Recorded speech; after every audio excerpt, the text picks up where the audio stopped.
নীলাঞ্জন দা মনে প্রাণে একজন খাঁটি বাংলাদেশী। বাংলাদেশের স্বাধীনতা মুক্তি সংগ্রামকে তিনি কোনো কিছুর সাথে কম্প্রোমাইজ করতে রাজি নন। সাজিদের সাথে নীলাঞ্জন দার খুবই ভালো সম্পর্ক। নীলাঞ্জন দাকে আমরা ভালোবেসে নীলুদা বলেই ডাকি। উনি একাধারে কবি, রাজনীতিবিদ ও সাংবাদিক। আজকে সাজিদের সাথে নীলুদার একটি বিশেষ আলাপ হবে। কয়েকদিন আগে নীলুদা ব্লগে আল কুরআনের একটি আয়াতকে সন্ত্রাসবাদী আয়াত বলে কটাক্ষ করে পোস্ট করেছেন। সে ব্যাপারে সুরাহা করতে নিজ থেকেই নীলুদার বাসায় যাচ্ছি আমরা বিকেল 4টায় নীলুদার বাসার উদ্দেশ্যে রওনা দিলাম। ওনার বাসায় এর আগে কখনো আসিনি। ওনার সাথে দেখা হতো প্রেস ক্লাব আর বিভিন্ন প্রোগ্রামে। তবে উনি যে নীলক্ষেতে থাকেন সেটা জানি। নীলক্ষেতে এসে সাজিদ নীলুদাকে ফোন দিল। ওপাশ থেকে সুন্দর একটি রিংটোন বেজে উঠল। রিংটোনে সেট করা ছিল বঙ্গবন্ধু শেখ মুজিবুর রহমানের 7ই মার্চের সে বিখ্যাত ভাষণ। সাজিদ ফোনের লাউড স্পিকার অন করে দিল। আমরা আবার শুনলাম বঙ্গবন্ধুর সেই চিরচেনা ভাষণ। বঙ্গবন্ধু বলছেন, আমরা তাদের ভাতে মারব, আমরা তাদের পানিতে মারব। এবারের সংগ্রাম আমাদের মুক্তির সংগ্রাম, এবারের সংগ্রাম আমাদের স্বাধীনতার সংগ্রাম। পরপর দুবার রিং হওয়ার পর তৃতীয়বারে নীলুদা ফোন রিসিভ করলেন। সাজিদকে নীলুদা ভালোভাবে বাসার ঠিকানা বুঝিয়ে দিলেন। আমরা ঠিকঠাক পৌঁছে গেলাম।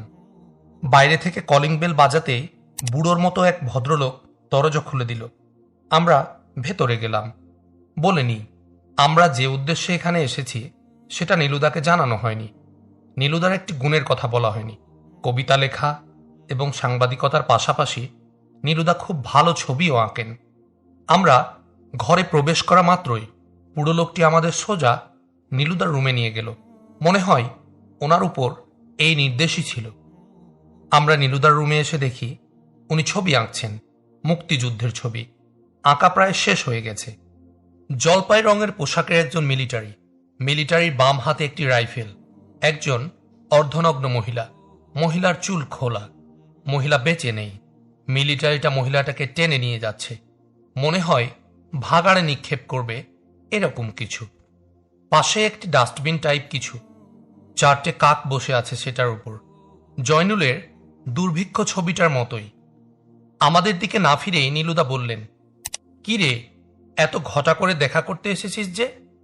সাজিদ বলল, ও মা, তোমার সাথে দেখা হয় না কতদিন, দেখতে মন চাইল বলে চলে এলাম।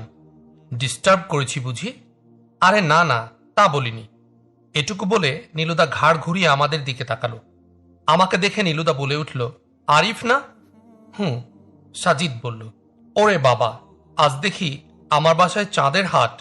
তুমি তো জম্পেশ কবিতা লিখো ভাই আরিফ। বিচিত্রায় তোমার কবিতা আমি প্রায়ই পড়ি। নীলুদার মুখে এরকম কথা শুনে আমি লজ্জায় মরে যাচ্ছিলাম। সাজিদ বলল, জানো দাদা, তাকে কত করে বলি বইমেলার জন্য কবিতার একটা পাণ্ডুলিপি রেডি কর, কিন্তু সে বলে ওর নাকি ভয় করে। দেখো তো দাদা। নীলুদা বলল, হ্যাঁ, পাণ্ডুলিপি রেডি করো।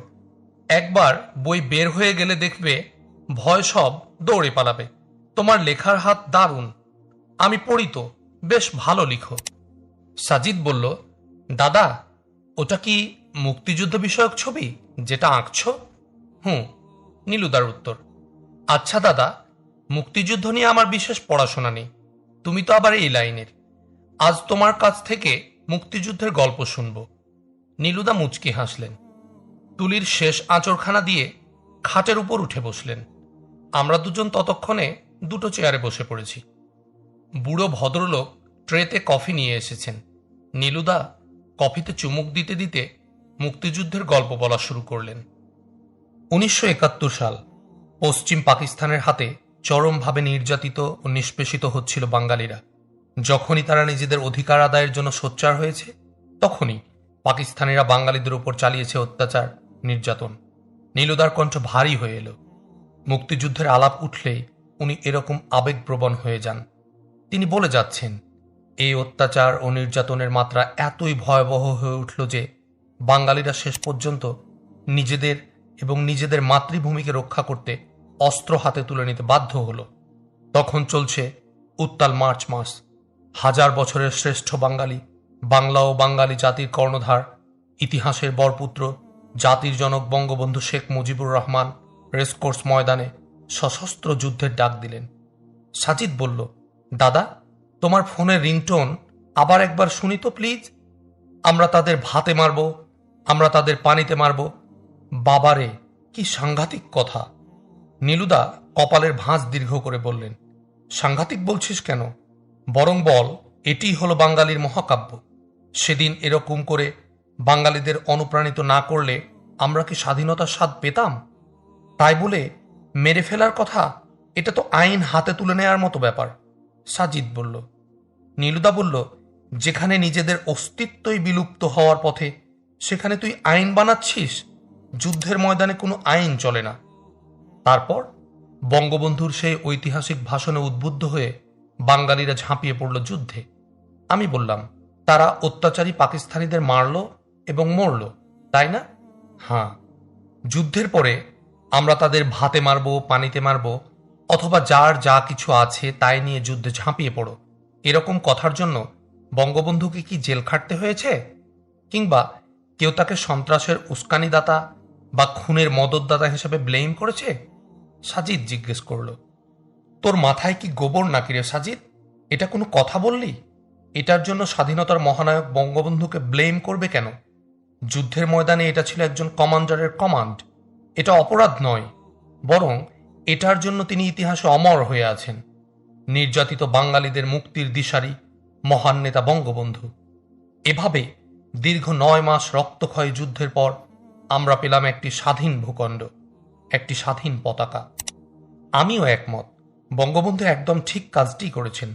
আচ্ছা দাদা, ঠিক একই কাজ, অর্থাৎ নির্যাতিত, নিষ্পেষিত, দলিত মানুষের অধিকার আদায়ের জন্য পৃথিবীর অন্য কোথাও যদি অন্য কোনো নেতা এরকম কথা বলে, তাহলে তুমি কি মনে করবে? অন্য কোনো নেতা যদি বলে, শত্রুদের যেখানেই পাও হত্যা করো, আর এই কমান্ডে উদ্বুদ্ধ হয়ে যদি নির্যাতিত মানুষগুলো যুদ্ধে ঝাঁপিয়ে পড়ে, তুমি সেটাকে কোন চোখে দেখবে? অবশ্যই আমি ওই নেতার পক্ষে থাকব এবং তার এই কথার, এই কাজের প্রশংসা করব। নীলুদা বললেন, যেমন যেমন আমি চে গুয়েভারার সংগ্রামকে স্বাগত জানাই, আমি জোসেফ স্ট্যালিন, মাও জেতুংয়ের সংগ্রামকে স্বাগত জানাই। এরা সবাই নির্যাতিতদের অধিকারের জন্য লড়েছেন। এবার সাজিদ বলল, দাদা, আপনি আরবদের ইতিহাস জানেন? কিরকম? 1400 বছর আগের কথা। আরবের প্রচলিত ধর্মবিশ্বাসের বিপরীতে একটি নতুন ধর্মবিশ্বাস সেখানে মাথা তুলে দাঁড়ায়। কিছু মানুষ স্বেচ্ছায়, কোনো রকম জোর জবরদস্তি ছাড়াই এই ধর্মটির প্রতি অনুরাগী হয়ে পড়ে। তারা দলে দলে এই ধর্মবিশ্বাস মেনে নিতে শুরু করে। কিন্তু সমাজপতিদের এটা সহ্য হয়নি। যারা যারা এই ধর্মটিকে মেনে নিচ্ছিল, তাদের উপরই নেমে আসছিল অকথ্য নির্যাতন। বুকের উপর পাথর তুলে দেওয়া, উটের পেছনে রশি দিয়ে বেঁধে মরুভূমিতে ঘোরানো, গর্দান নিয়ে নেয়ার মতো ঘটনা সহ আরও কত কি। এক পর্যায়ে এই ধর্মের প্রচারক এবং তার সঙ্গী সাথীদের দেশ ছাড়া করা হলো। এমন কোনো নির্যাতন নেই যা তাদের উপর নেমে আসেনি। স্বদেশ হারা, স্বজন হারা হয়ে তারা তখন বিধ্বস্ত। 71-এ আমাদের শত্রু যেমন ছিল পাকিস্তান, 1400 বছর আগের সেই সময়টায় মুসলিমদের শত্রু ছিল মুশরিকরা। তাহলে এই অত্যাচার নির্যাতনের বিরুদ্ধে দাঁড়িয়ে তাদের নেতা যদি ঘোষণা দেয়, তোমরা মুশরিকদের যেখানেই পাও হত্যা করো, তাহলে দাদা, এতে কি কোনো অপরাধ, কোনো সন্ত্রাসবাদ প্রকাশ পায়? নীলুদা চুপ করে আছে। সাজিদ বলে যেতে লাগলো, বঙ্গবন্ধুর আমরা তাদের ভাতে মারব, পানিতে মারব যদি বাঙালির মহাকাব্য হয়, এটা যদি সন্ত্রাসবাদে উস্কানি না হয়, তাহলে আরেকটি যুদ্ধের ঘোষণা স্বরূপ বলা, তোমরা মুশরিকদের যেখানেই পাও হত্যা করো, এই কথাটা কেন সন্ত্রাসবাদী হবে? এটি কেন জঙ্গিবাদের উস্কানি হবে? হত্যার নির্দেশ দেওয়ার পরের আয়াতেই বলা আছে, মুশরিকদের কেউ যদি তোমাদের কাছে আশ্রয় প্রার্থনা করে, তাদের নিরাপদ স্থানে আশ্রয় দাও। আপনি চে গুয়েভারা, জোসেফ স্ট্যালিন, মাও জেতুংয়ের কথা বললেন। তাদের কেউ কি বলেছে, কেউ এসে আমাদের কাছে আশ্রয় চাইলে আমরা তাদের নিরাপদ জায়গায় আশ্রয় দেব? বলেছিল? বলেনি। পৃথিবীর কোনো কমান্ডারই শত্রুদের এরকম নিরাপদ আশ্রয় দেওয়ার কথা বলেনি, বরং নির্দেশ দে, দেখা মাত্রই গুলি করো। নীলুদা বলল, সাজিদ বলল, দাদা, কুরআনে আরও আছে, যে বিনা অপরাধে কোনো নির্দোষ ব্যক্তিকে খুন করলো সে যেন পুরো মানব জাতিকেই খুন করলো। এরকম একটি কথা পৃথিবীর কোনো মানুষ, কোনো নেতা, কোনো গ্রন্থে কি আছে? নেই। ৭১ জালিম পাকিস্তানিদের মারার ঘোষণা দিয়ে বঙ্গবন্ধু আমাদের কাছে মহানায়ক। তাহলে ১৪০০ বছর আগে এরকম ঘোষণা আরেকজন দিয়ে থাকলে তিনি কেন খলনায়ক হবেন, অপরাধী হবেন? একই কথা, একই নির্দেশের জন্য আপনি একজনকে মহামানব মনে করেন, অন্যজনকে মনে করেন সন্ত্রাসী। কেন দাদা? স্রেফ কি ধর্মবিরোধিতার জন্য? একজনের এরকম ঘোষণাকে ফোনে রিংটোন করে রেখেছেন, অন্যজনের এরকম ঘোষণাকে সন্ত্রাসবাদী কথাবার্তা, জঙ্গিবাদী কথাবার্তা বলে কটাক্ষ করে লেখা লিখেন। কেন? এটা কি ফেয়ার দাদা? আসলে আমি এমন করে বলিনি। নীলুদা কিছুটা একমত। সাজিদ বলল, দাদা, অনেক নাস্তিককে কুরআনের একটি আয়াতকে অন্য আয়াতের সাথে কন্ট্রাডিক্টরি বলতে দেখেছি, অথচ তারা কোনোদিনও সূরা তওবায় তোমরা মুশরিকদের যেখানেই পাও হত্যা করো, এটাকে সূরা মায়েদার যে নিরপরাধ কোনো ব্যক্তিকে হত্যা করলো সে যেন পুরো মানব জাতিকেই হত্যা করলো, এটার সাথে কন্ট্রাডিক্টরি বলতে দেখি না। অথচ সেভাবে ভাবলে এই দুই আয়াতে দুরকম কথা বলা হচ্ছে। একবার মেরে ফেলতে বলছে, আরেকবার বলছে মারলে পুরো মানব জাতিকে হত্যা করার মতো চরম পাপ হবে। কিন্তু তবুও নাস্তিকরা এই দুটোকে এক পাল্লায় এনে কথা বলে না। কেন বলে না? কারণ তারাও জানে দুটো আয়াত নাজিলের প্রেক্ষাপট সম্পূর্ণ ভিন্ন।